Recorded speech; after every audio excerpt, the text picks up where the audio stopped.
गांव में तो सब जगह अकाल की परिस्थिति हो गई है। लगता नहीं कि अब इस गांव में ज्यादा दिन रुकना उचित होगा। काम के लिए बाहर गांव तो जाना ही पड़ेगा। मोहन काम की तलाश में दूसरे गांव की ओर निकल पड़ता है। चलते चलते वह रामगढ़ गांव में आ जाता है।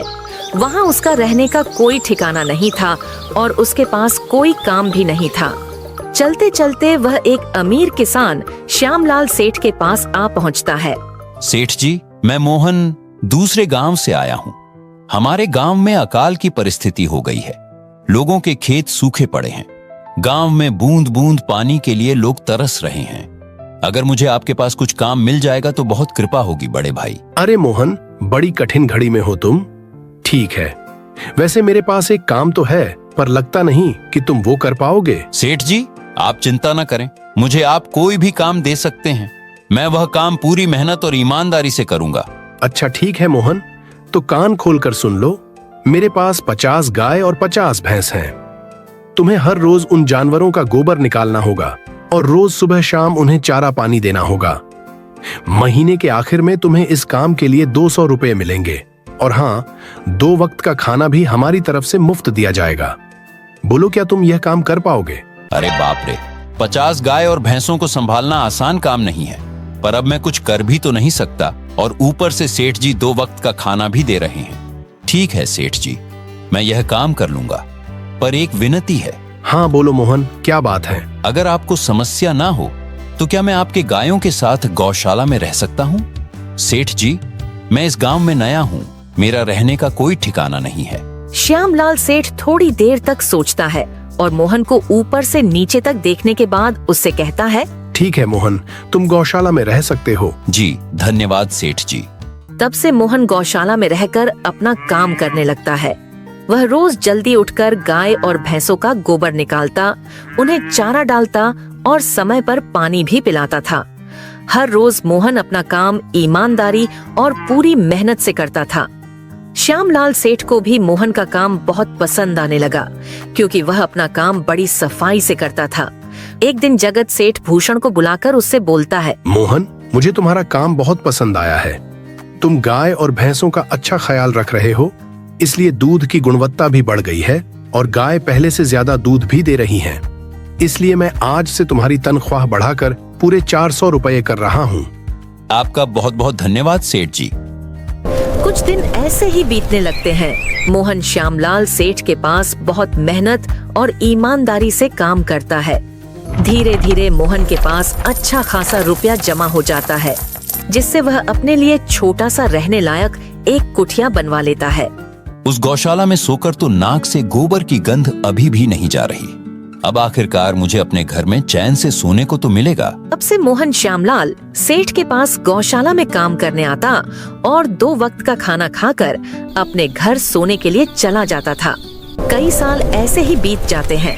मोहन की मेहनत के कारण उसके पास अच्छा खासा रुपया जमा हो जाता है। एक दिन मोहन श्यामलाल सेठ से बोलता है, सेठ जी, आजकल गांव में चोरी की समस्या बहुत बढ़ गई है और मेरे पास कुछ रुपए भी जमा हैं, जो मैंने अपने घर में रखे हुए हैं। मुझे उन पैसों की चोरी की चिंता हो रही है। आपको तो पता है कि मैं दिन भर आपके पास ही काम करता हूँ और सिर्फ रात में ही घर सोने जाता हूँ, इसलिए मुझे रोज उन पैसों की चोरी की चिंता सताती है। हाँ मोहन, तुम बात तो बिल्कुल सही कह रहे हो।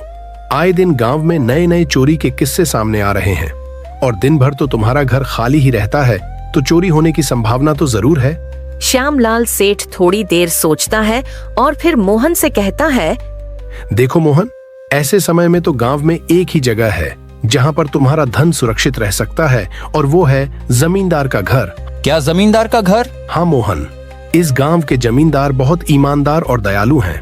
ऐसा मैंने कुछ लोगों से सुना है और उनके घर पर बहुत सारे पहरेदार भी हैं, तो चोरी होने की संभावना बहुत कम है। तुम अपने पैसे उनके पास रख सकते हो। अच्छा, ऐसा है क्या सेठ जी? ठीक है, फिर आज ही मैं जमींदार जी से मिलकर बात करता हूँ और उन्हें अपनी समस्या बताता हूँ। उस दिन मोहन जमींदार जी के घर उनसे बात करने जाता है। तुम रुको, कहाँ अंदर आए जा रहे हो? वहीं रुक जाओ। जी, मुझे जमींदार जी से मिलना है। मुझे उनसे कुछ काम है। क्या काम है तुमको उनसे? मुझे जरा बताओ। जी, मुझे कुछ पैसे रखवाने थे उनके पास। यही काम के लिए आया था मैं। अच्छा ठीक है, तुम अंदर जा सकते हो। नमस्ते जमींदार जी, मैं मोहन श्यामलाल सेठ के यहाँ काम करता हूँ। कुछ साल पहले ही मैं दूसरे गांव रामगढ़ से यहाँ आया हूँ। अच्छा मोहन, बोलो तुम्हारा क्या काम है मेरे पास? जमींदार जी, मैं सालों से श्यामलाल सेठ के पास काम कर रहा हूँ और मैंने कुछ रुपए भी जमा कर लिए हैं। पर बात यह है कि गांव में चोरी की समस्या बहुत बढ़ गई है, तो मुझे अपने रुपए घर में रखने से डर लग रहा है। अच्छा, कितने रुपए जमा किए हैं तुमने? जमींदार जी, यही कोई 5 से 6 हजार रुपए होंगे मेरे पास। वाह, ये तो बहुत बड़ी रकम है। मैंने आपकी ईमानदारी के बारे में लोगों से बहुत सुना है, इसलिए मैं अपनी रकम आपके पास कुछ वक्त के लिए रखने आया हूँ। मोहन, तुमने बिल्कुल सही सुना है। तुम्हारी रकम मेरे पास पूरी तरह से सुरक्षित रहेगी। तुम अब चिंता ही छोड़ दो, मैं सब देख लूंगा। मोहन अपने पैसों की थैली जमींदार को दे देता है। ये पूरे 5,800 रुपए हैं, आप गिन कर देख लीजिए। गिनने की क्या जरूरत है? तुम तो श्यामलाल सेठ के आदमी हो, मुझे तुम पर पूरा विश्वास है। जमींदार जी, आपका बहुत बहुत धन्यवाद। अब मुझे चोरों का कोई डर नहीं है, क्योंकि मेरे पैसे सुरक्षित हाथों में हैं। अरे मोहन, कोई बात नहीं। धन्यवाद तो मुझे बोलना चाहिए जो तुम मेरे पास आए अपने रुपए रखने के लिए। मोहन अपने पैसे जमींदार को देकर अपने घर चला जाता है। ऐसे ही मोहन ईमानदारी और मेहनत से श्यामलाल सेठ के यहाँ काम कर रहा था। देखते ही देखते 2 साल ऐसे ही बीत जाते हैं। एक दिन मोहन सोचता है, अब बहुत साल हो गए श्यामलाल सेठ के यहाँ काम करते हुए। वैसे सेठ जी तो बहुत अच्छे इंसान हैं, पर सोच रहा हूँ कि खुद की जमीन लेकर उस पर मेहनत करूँ, तभी मैं बड़ा आदमी बन सकता हूँ। अब जो मेरे पास थोड़े कुछ पैसे हैं और जो जमींदार के पास कुछ पैसे संभालने के लिए दिए हैं, वह जमा करके थोड़ी जमीन खरीद लूंगा। आज ही जमींदार से मिलने जाता हूँ और अपने रुपए मांगता हूँ। ये सोचकर मोहन जमींदार जी के घर चला जाता है। जमींदार जी, मैं अपने रुपए वापस लेने आया हूँ। आपके पास मैंने 5,800 रुपए दिए थे संभालने के लिए। अरे भाई साहब, मैंने पहचाना नहीं आपको। वैसे कौन हो आप? अरे जमींदार जी, मैं मोहन हूँ। पिछले साल मैंने आपको पैसे संभालने के लिए दिए थे, याद आया कुछ? अरे भाई साहब, मेरे पास कितने सारे लोग आते जाते हैं पैसे रखने के लिए, और सभी के साथ मेरा अच्छा व्यवहार होता है। वैसे आपके पास कोई कागजात हैं क्या? क्योंकि मैं हर व्यक्ति से कागज पर ही व्यवहार करता हूँ। किसने कितने पैसे दिए, किसके कितने पैसे रखे हैं, सबका व्यवहार रहता है मेरे पास। जमींदार जी, ये आप क्या बात कर रहे हैं? आपकी ईमानदारी देखकर ही मैंने आपको पैसे दिए थे संभालने के लिए, और आप अब ऐसी बातें कर रहे हैं। कृपया करके मेरे पैसे मुझे वापस कीजिए। हाँ मोहन, मैं ईमानदारी से ही काम करता हूँ, इसलिए तो तुमसे मैं डॉक्यूमेंट्स मांग रहा हूँ। क्या तुम्हें पता नहीं, जब तुम किसी से पैसों का व्यवहार करते हो तो तुम्हें स्टंप पेपर पर लिख कर देना पड़ता है। तुम किसी से भी पूछ सकते हो। नहीं जमींदार जी, मैं आपके पैर पड़ता हूँ, कृपया करके मेरे रुपए मुझे दे दीजिए। बड़ी मेहनत से मैंने वो पैसे जमा किए थे, मुझ पर ऐसा अन्याय ना करें। अरे, ये क्या झूठ मूठ का रोना धोना लगाया है? लगता है तुम ढोंगी हो और मेरी ईमानदारी और भोलेपन का फायदा उठाकर मुझसे यह रुपए लेने आए हो। रुक, तुझे अभी सबक सिखाता हूँ। जमींदार अपने आदमियों को बुलाकर मोहन की पिटाई करने को कहता है।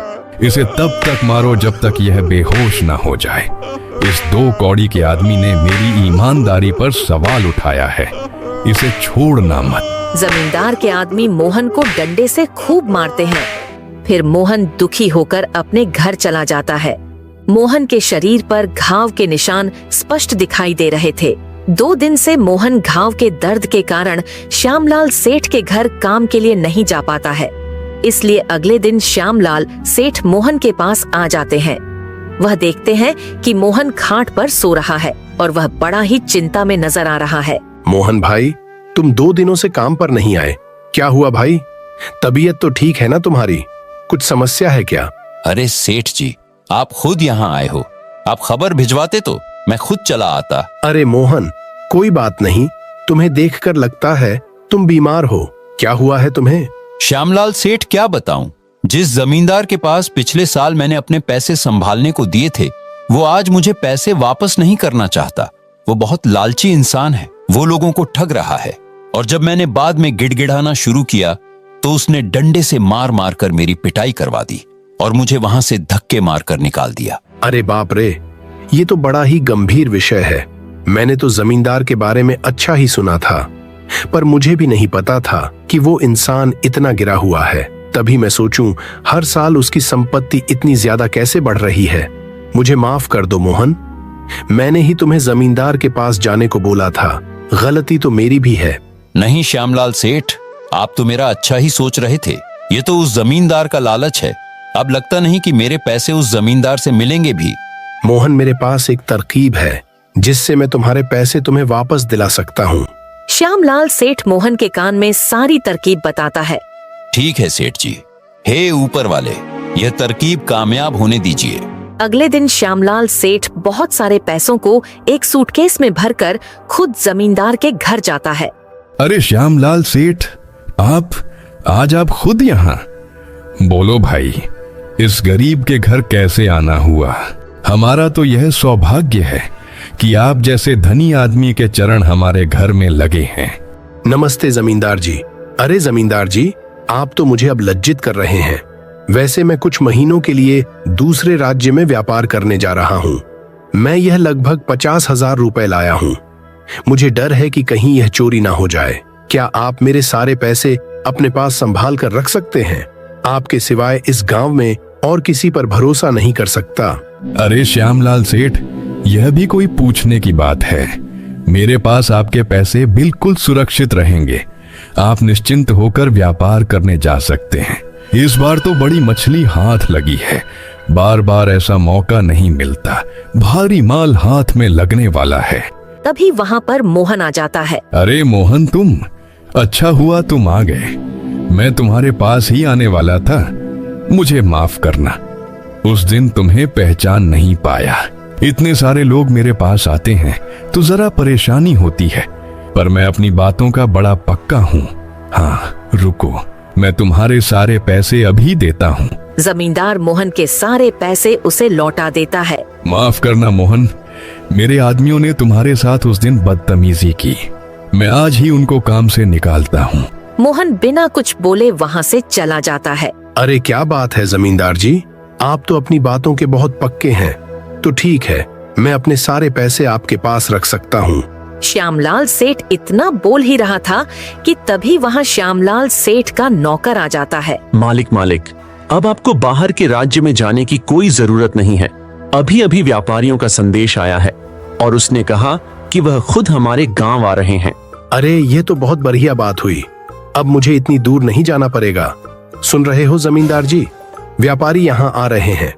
अब मुझे नहीं लगता कि यह पैसे आपके पास रखने का कोई मतलब होगा। चलो, आपका बहुत बहुत धन्यवाद। आपने इतनी ईमानदारी दिखाई मुझे। हाँ, पर अगली बार जरूर आपके पास ही आऊंगा। ऐसा बोलकर श्यामलाल सेठ और उसका नौकर वहाँ से अपने पैसे लेकर चले जाते हैं। ध तेरी की, ये क्या हो गया?